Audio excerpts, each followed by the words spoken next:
जय श्री राम दोस्तों। मैं हूं टार्जन चौहान और स्वागत है आप सबका मेरे यूट्यूब चैनल माँ की आंचल पे। दोस्तों, जैसे कि हम जानते हैं, रावण निसंदेह एक महान योद्धा था। उसने अपने शासन में सातों द्वीपों को जीत लिया था।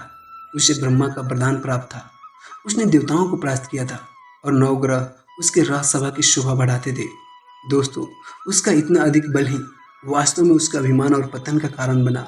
इसी संदर्भ में एक कथा आता है, जब अपने बल के घमंड में रावण महाबली हनुमान से उलझ पड़ा था। दोस्तों, हनुमान के बल के विषय में कौन नहीं जानता, ये बताने की आवश्यकता नहीं, क्योंकि वो स्वयं महारुद्र के अंश थे।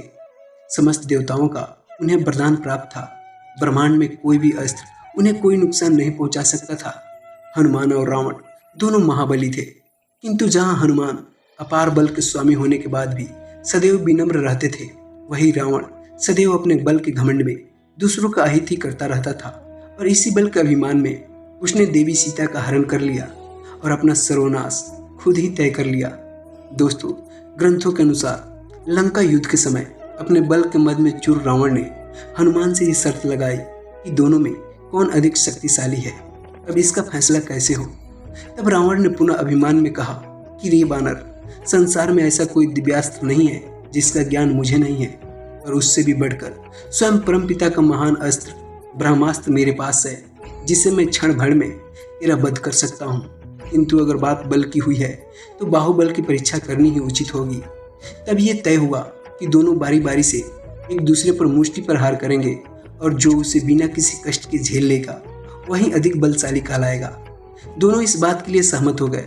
पहले प्रहार के लिए रावण ने हनुमान को आमंत्रित किया, किंतु हनुमान ने हंसते हुए कहा कि हे वीर, मैं इस वक्त तुम्हारे साम्राज्य में हूँ और राजा होने के कारण मुझ पर तुम्हारा पहला प्रहार करना ही उचित होगा। अन्यथा यदि मैं पहला प्रहार कर दिया तो तुम मुझ पर प्रहार करने के लायक नहीं रहोगे। और हनुमान का इतना बात सुनते ही रावण क्रोधित हो उठा और उसने अपने बल को एकत्र कर हनुमान पर प्रहार करने के लिए आगे बढ़ा। इधर हनुमान जी अपने बल को एकत्र कर रावण का प्रहार झेलने के लिए तैयार थे। रावण ये सोच रहा था कि अच्छा मौका है जब वो अपनी अपार शक्ति प्रहार से हनुमान का वध कर देगा और फिर राम की सेना में ऐसा महावीर कोई नहीं होगा। यही सोचकर उसने अपनी पूरी शक्ति से हनुमान पर भीषण प्रहार किया, लेकिन आश्चर्य, देव तक को पछाड़ देने वाले उसके शक्तिशाली प्रहार को हनुमान सहज रूप से ही झेल गए।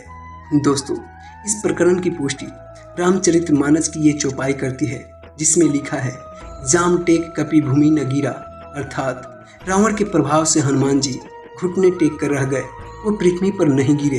कुछ समय तक तो रावण को अपनी आंखों पर विश्वास नहीं हुआ कि उसके इतने भीषण प्रहार के बावजूद भी हनुमान उसके सामने खड़े थे। उसका अभिमान टूटने को आया और उसने सोचा कि अभी उसके पास एक अवसर है। अगर वह हनुमान का प्रहार झेल लेगा तो दोनों का बल समान ही माना जाएगा और उसका अपमान नहीं होगा। वैसे भी जिसके वज्र से टकराकर स्वयं सुदर्शन चक्र वापस लौट गया हो, उस पर इस बानर के प्रहार का क्या असर होगा। ये सोचकर रावण ने हनुमान को प्रहार करने के लिए आमंत्रित किया। हनुमान पहले से ही देवी सीता के अपहरण के कारण रावण से रुष्ट थे। उन्होंने सोचा, इस दुष्ट के कारण क्यों श्री राम भटकते रहें। इससे तो अच्छा है कि आज अपने प्रहार से इसका वध ही कर दूं और माता सीता को ले जाकर श्री राम को सौंप दूं। ये सोचकर उन्होंने रावण पर प्रहार करने के लिए अपनी पूरी शक्ति से मुष्टि उठाई।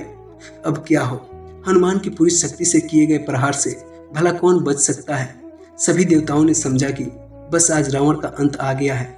किंतु इससे पहले कि हनुमान प्रहार कर पाते, स्वयं ब्रह्मदेव अदृश्य रूप से हनुमान के सामने आए और परमपिता को अपने सामने देखकर हनुमान जी ने उन्हें साष्टांग प्रणाम किया। तो ब्रह्मा ने कहा, हे महाबली, ये तुम क्या कर रहे हो? क्या तुम्हें अपने बल का ज्ञान नहीं है? तुम्हारे इस प्रहार से रावण अवश्य मृत्यु को प्राप्त हो जाएगा, और अगर ऐसा हो गया तो श्री राम का पृथ्वी पर अवतार लेना व्यर्थ हो जाएगा। इसके अतिरिक्त इससे उनका यश भी कम होगा। अतः ऐसा दुस्साहस न करो और रावण को छोड़ दो। तब हनुमान जी ने कहा, प्रभु, आपकी आज्ञा भला मैं कैसे टाल सकता हूँ, किंतु रावण एक वीर है और मुझ पर अपनी शक्ति का प्रदर्शन कर चुका है। अतः अब अगर मैंने उस पर प्रहार नहीं किया तो उसका अपमान होगा। इसके अतिरिक्त उसके बल और घमंड को तोड़ना भी आवश्यक है।